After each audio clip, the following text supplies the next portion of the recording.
Welcome to exam सहपाठी। आज के इस घटना चक्र के मासिक समसामयिकी सार में हम लोग अगस्त महीने का करंट अफेयर्स कर रहे हैं।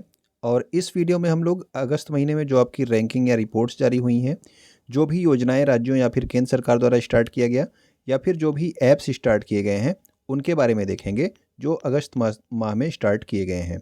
ये हमारा वीडियो का पार्ट 3 है। इसके पहले हम लोगों ने 2 पार्ट किया है। ठीक है, अगर उसको आपने नहीं देखा है तो आप हमारे प्लेलिस्ट में जाके देख सकते हैं। और अगर आप यहाँ पे पहली बार आए हैं तो यूट्यूब पे हमें सब्सक्राइब कर सकते हैं। इसके अलावा टेलीग्राम, इंस्टाग्राम और फेसबुक पर भी हमें आप फॉलो कर सकते हैं। तो सबसे पहले देखते हैं अगस्त माह में जो आपकी सूचकांक या फिर रैंकिंग या रिपोर्ट्स जारी हुई हैं। तो पहला हमारा है हाल ही में जारी 2022 के लिए फॉर्च्यून ग्लोबल 500 की सूची में कौन सी कंपनी शीर्ष पर है। तो फॉर्च्यून ग्लोबल 500 की सूची में जो कंपनी शीर्ष पे है उसका नाम है वॉलमार्ट। ठीक है, अगर आपसे पूछा जाए कि भारतीय कंपनियों में पहले स्थान पे कौन है आपके फॉर्च्यून ग्लोबल 500 में, तो वो है आपकी LIC। और पूरे विश्व में इसकी रैंक क्या है तो 98। ठीक है, तो भारत में ये पहले नंबर पे है LIC और पूरे विश्व में 98 नंबर पे है फॉर्च्यून ग्लोबल 500 की सूची में। ठीक है, और पूरे विश्व में नंबर 1 पे कौन था तो वो है आपका वॉलमार्ट। अगला हमारा है अंतर्राष्ट्रीय खगोल विज्ञान और खगोल भौतिक ओलंपियाड में कौन से देश संयुक्त रूप से तीसरे स्थान पे रहे हैं। तो ये भारत से संबंधित है, इसलिए आपको तीसरा स्थान याद करना है। तो भारत और सिंगापुर ये संयुक्त रूप से तीसरे स्थान पे रहे। किसमें? अंतर्राष्ट्रीय खगोल विज्ञान और खगोल भौतिकी ओलंपियाड जो हुआ है, ठीक है, पूरे विश्व के लिए, उसमें भारत और सिंगापुर तीसरे स्थान पे रहे संयुक्त रूप से। नीति आयोग ने किस जिले को आधारभूत अवसंरचना थीम में देश के 112 आकांक्षी जिलों में प्रथम घोषित किया है। तो नीति आयोग की ये रिपोर्ट है आधारभूत अवसंरचना थीम से संबंधित।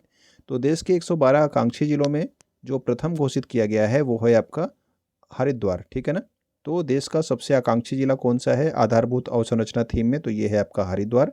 किसने जारी किया रिपोर्ट? तो नीति आयोग ने जारी किया। नेक्स्ट हमारा है अगस्त 2022 में जारी ब्लूमबर्ग बिलियनियर इंडेक्स के अनुसार गौतम अडानी दुनिया में तीसरे सबसे अमीर आदमी बन गए हैं। ठीक है, तो याद रखना ब्लूमबर्ग बिलियनियर इंडेक्स जो आपका अगस्त 2022 में जारी हुआ, इसमें जो गौतम अडानी हैं ये तीसरे जो है सबसे अमीर व्यक्ति बन गए हैं। जबकि आपके मुकेश अंबानी किस नंबर पे हैं तो वो आपके 11वें नंबर पे हैं। ठीक है, और पहले कौन है अमीर पूरे विश्व में, तो ये आपके एलन मस्क है। दूसरे नंबर पे आपके जेफ बेजोस हैं। और तीसरे नंबर पे कौन बन गए हैं तो वो गौतम अडानी बन गए हैं, अडानी ग्रुप के जो है चेयरमैन। नेक्स्ट हमारा है भारतीय रिजर्व बैंक के द्वारा जारी वित्तीय समावेशन सूचकांक मार्च 2022 तक कितना रहा। तो RBI ने जारी किया वित्तीय समावेशन सूचकांक और ये जो है मार्च 2022 तक आपका 56.4 स्तर पर रहा है। ठीक है ना। एशिया प्रशांत क्षेत्र में शीर्ष प्रौद्योगिकी केंद्रों की सूची में बीजिंग के बाद दूसरे स्थान पे कौन है। तो बीजिंग जो है ये एशिया प्रशांत क्षेत्रों में शीर्ष प्रौद्योगिकी केंद्रों में बीजिंग यानी कि चीन की जो बीजिंग शहर है ये पहले नंबर पे है। और दूसरे स्थान पे कौन है तो दूसरे नंबर पे आपका बेंगलुरु है, तीसरे पे चेन्नई और चौथे पे कौन सा है आपका हैदराबाद। ठीक है, तो ये महत्वपूर्ण सूचकांक और रेटिंग्स थी। अब हम लोग देखेंगे महत्वपूर्ण योजनाएं या कार्यक्रम या फिर अभियान जो राज्यों या फिर केंद्र के द्वारा स्टार्ट किए गए हैं। ओके, पहला हमारा है किस राज्य सरकार ने आर्थिक रूप से कमजोर यानी कि जो आपके EWS छात्र हैं उनको निजी विद्यालयों में मुफ्त शिक्षा उपलब्ध कराने के लिए चिराग योजना शुरू की है। तो किस राज्य ने चिराग योजना प्रारंभ की? तो ये प्रारंभ किया गया है हरियाणा सरकार के द्वारा। और चिराग योजना का उद्देश्य क्या है? तो जो EWS छात्र हैं उनको निजी विद्यालयों में मुफ्त शिक्षा उपलब्ध कराना चिराग योजना का लक्ष्य है। अगला हमारा है किस राज्य में मुख्यमंत्री महतारी न्याय रथ योजना यात्रा स्टार्ट की गई है। तो मुख्यमंत्री महतारी न्याय रथ यात्रा स्टार्ट की गई कहाँ पे? तो ये स्टार्ट की गई है आपका छत्तीसगढ़ राज्य में। ठीक है, 10 लाख ग्रामीण युवाओं को स्वरोजगार उपलब्ध कराने के लिए किस राज्य सरकार ने स्वामी विवेकानंद युवा शक्ति योजना का शुभारंभ किया है। तो स्वामी विवेकानंद युवा शक्ति योजना क्यों प्रारंभ की गई? 10 लाख ग्रामीण युवाओं को स्वरोजगार देने के लिए, और ये जो है स्टार्ट किया गया कर्नाटक सरकार के द्वारा। ठीक है, स्वामी विवेकानंद युवा शक्ति योजना कर्नाटक सरकार की योजना है। भिक्षावृत्ति में लगे हुए बच्चों को शिक्षा उपलब्ध कराने के लिए 1 अगस्त से 30 सितंबर 2022 तक किस राज्य में ऑपरेशन मुक्ति चलाया जा रहा है? तो जो बच्चे भिक्षा मांग रहे हैं सड़कों पर, ठीक है, उनको जो है शिक्षा उपलब्ध कराने के लिए 1 से 30 अगस्त तक आपका ऑपरेशन मुक्ति चलाया जा रहा है। कहाँ पे? तो ये उत्तराखंड राज्य में ऑपरेशन मुक्ति चलाया जा रहा है, भिक्षा मांगने वाले बच्चों को शिक्षा उपलब्ध कराने के लिए। महिला और बाल विकास मंत्रालय बच्चों के कल्याण और पुनर्वास के लिए 2009-10 से केंद्र प्रायोजित योजना मिशन वात्सल्य पूर्ववर्ती बाल संरक्षण सेवा योजना लागू कर रही है। तो याद रखना कि ये योजना पहले से थी, ठीक है, मिशन वात्सल्य, और इसको लागू किया जा रहा है अब। और कौन लागू कर रहा है? तो महिला एवं बाल विकास मंत्रालय लागू कर रही है, ठीक है ना, बच्चों के कल्याण और पुनर्वास के लिए। अगला हमारा है आर्थिक रूप से अक्षम बच्चों को प्रारंभिक शिक्षा प्रदान करने के लिए विद्यारथ स्कूल ऑन व्हील्स परियोजना किस राज्य के द्वारा शुरू किया गया? तो विद्यारथ स्कूल ऑन व्हील्स परियोजना ये प्रारंभ किया गया है असम राज्य के द्वारा। जो बच्चे आर्थिक रूप से अक्षम हैं, ठीक है ना, उनको प्रारंभिक शिक्षा प्रदान करने के लिए ये योजना स्टार्ट की गई है, विद्यारथ स्कूल ऑन व्हील्स योजना असम राज्य के द्वारा। पूरे भारत में रेलवे यात्रियों की सुरक्षित यात्रा सुनिश्चित करने के लिए किसने ऑपरेशन यात्री सुरक्षा का शुभारंभ किया है? तो ऑपरेशन यात्री सुरक्षा ये आपके आरपीएफ से संबंधित है, ठीक है, यानी कि रेलवे प्रोटेक्शन फोर्स से, रेलवे सुरक्षा बल से, ठीक। तो आरपीएफ से संबंधित है आपका ऑपरेशन यात्री सुरक्षा। किस विभाग के द्वारा नशे से आज़ादी राष्ट्रीय युवा और विद्यार्थी संवाद कार्यक्रम का आयोजन किया गया? तो नशे से आज़ादी राष्ट्रीय युवा और विद्यार्थी संवाद कार्यक्रम, इसका आयोजन किया गया है सामाजिक न्याय और अधिकारिता मंत्रालय के द्वारा, ठीक है।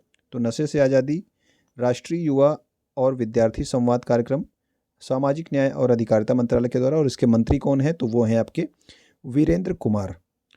नेक्स्ट हमारा है 5 से 11 अगस्त 2022 तक युवाओं में देशभक्ति की भावना को जागृत करने के लिए कौन सा मंत्रालय बढ़े चलो अभियान आयोजित कर रहा है? तो बढ़े चलो अभियान का उद्देश्य है युवाओं में देशभक्ति की भावना को जागृत करना, और इसे संस्कृति मंत्रालय के द्वारा स्टार्ट किया गया, ठीक है ना। 5 से 11 अगस्त तक ये चलाया गया बढ़े चलो अभियान।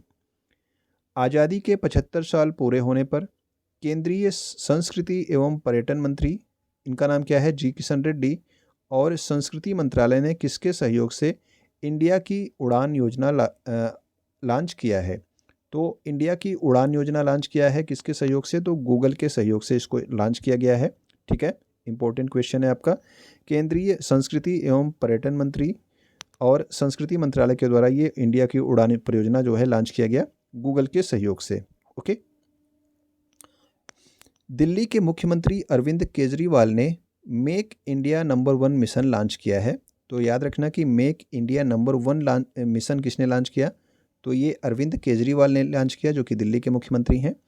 और इन्होंने इसके साथ ही देश को फिर से महान और नंबर 1 बनाने के लिए कितने मंत्र दिए? तो 5 मंत्र दिए हैं, ठीक है।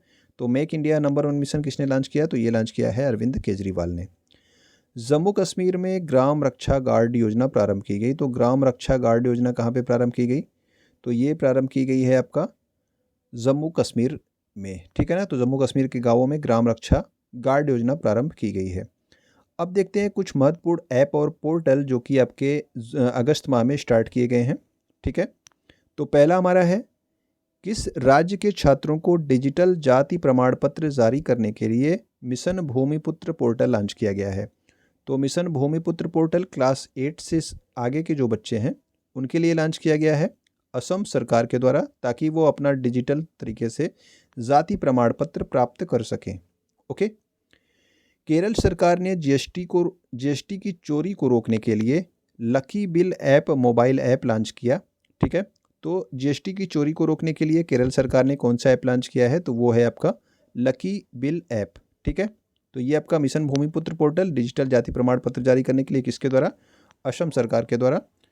नेक्स्ट हमारा है, आज़ादी के अमृत महोत्सव वर्ष के मौके पर केंद्रीय मंत्री अनुराग ठाकुर ने ऑनलाइन शैक्षणिक मोबाइल गेम, और जिसका नाम क्या है? आज़ादी क्वेस्ट, ठीक है ना, इसको लॉन्च किया। तो आज़ादी क्वेस्ट जो है आज़ादी के अमृत महोत्सव पर लॉन्च किया गया अनुराग ठाकुर के द्वारा। तो ये हमारे महत्वपूर्ण करंट अफेयर्स थे। तो उम्मीद करता हूँ कि आपको अच्छे लगे होंगे। तो आप वीडियो को अपने दोस्तों तक शेयर कर दीजिएगा। वीडियो को आप यहाँ तक देख रहे हो तो आप लाइक ज़रूर कर दीजिएगा, ठीक है। वीडियो को आपको देखने के लिए आपका बहुत बहुत धन्यवाद।